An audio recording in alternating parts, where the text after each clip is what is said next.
kg 24 kg ឬក៏22 kg យក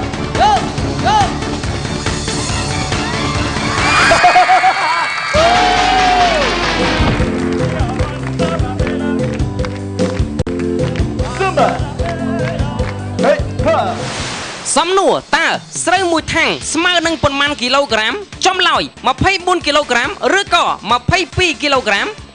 មើលមុខគ្នាហើយមិនដឹងជាប្រមាណទេចេះតែចូលទៅ22អញ្ចឹងចែកគ្នាទៅណាចម្លើយដែលត្រឹមត្រូវគឺមួយថាំងស្មើនឹង24គីឡូក្រាមនេះគឺជារង្វាស់រង្វាល់របស់ខ្មែរយើងលោកអ្នកគួរតែចងចាំនិងដឹងទាំងអស់គ្នាលទ្ធផលចុងក្រោយជញ្ជាំងយើងគឺមិនអភ័យទោសឡើយឆ្លើយខុសត្រូវតែធ្លាក់ទឹក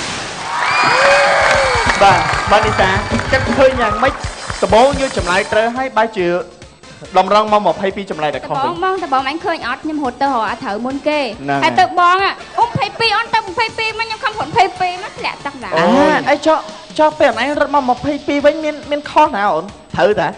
ត្រូវហើយបានធ្លាក់ទឹកហ្នឹងត្រូវធ្លាក់ទឹកត្រូវហើយបានធ្លាក់ទឹកអើយអាណិតគ្នានោះមានអញ្ចឹងផងឲ្យទៅសកត់គ្នាលោកអើយសូមជូនសូមរំលោភសូមទៀតខ្ញុំគិតថាបាទក្រុមរបស់ខ្ញុំគិតថាចង់លុះឲ្យអញ្ចឹងហ៎ដូចជាក្តៅចង់ហក់ទឹកដែរមិនអញ្ចឹងហ៎ចង់ហក់ទឹកដែរបាទខ្ញុំមិនចង់ឈ្នះពុនទុកច្រើនទេត្រៀមហើយបាទត្រៀមហើយបាទសង្ឃឹមថាធ្លាក់ទឹកកុំឲ្យដូចគេខ្ញុំខ្លាចថាខាងនេះអោបកដូចខាងនោះមិញខ្ញុំងាប់ហើយព្រោះមានពុំណាស់បាទថ្មីចាអញ្ចឹងទៅបដៅទៅបាទសូមទៅកាន់ទីតាំងបាទ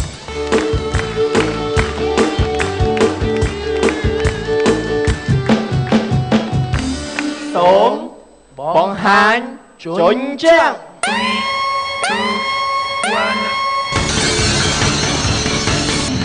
តើជនជាតិចិនមានស្បែកពណ៌អ្វីពណ៌លឿងឬក៏ស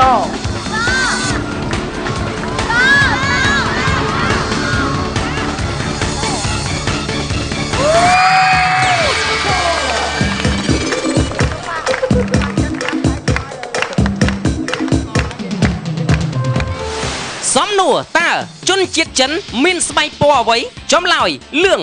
ឬក៏សមើលទៅកាយវិការទាំង3ស្រីអាំសែនចាំសុខានិងច័ន្ទនីបបួលគ្នាមកម្ដុំមក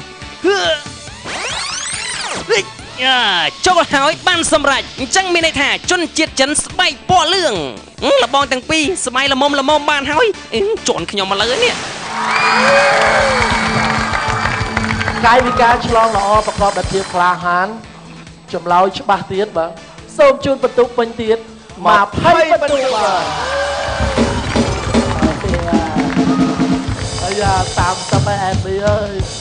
អូយអាសូរតែខាងខៀវទេយ៉ាងម៉េចហើយវ៉ានីសាបងប្រហែលតឲ្យ2វគ្គសិនបាទតឲ្យលេងច្បាស់ហើយច្បាស់បើសិនជាវគ្គទី3ទី4ខ្ញុំអត់ចេះឲ្យគាត់ឈ្នះសូមជម្រាបថាជញ្ជាំងមួយទៀតនៅវគ្គក្រោយយើងឆ្លងហ្នឹងបន្ទុកគឺបាន30បន្ទុកបើសិនជាគេធ្វើបានជោគជ័យគេ30ហើយយើងធ្វើបានជោគជ័យយើង30ស្មើយើងអាចមានសង្ឃឹមតទៅទៀតបាទ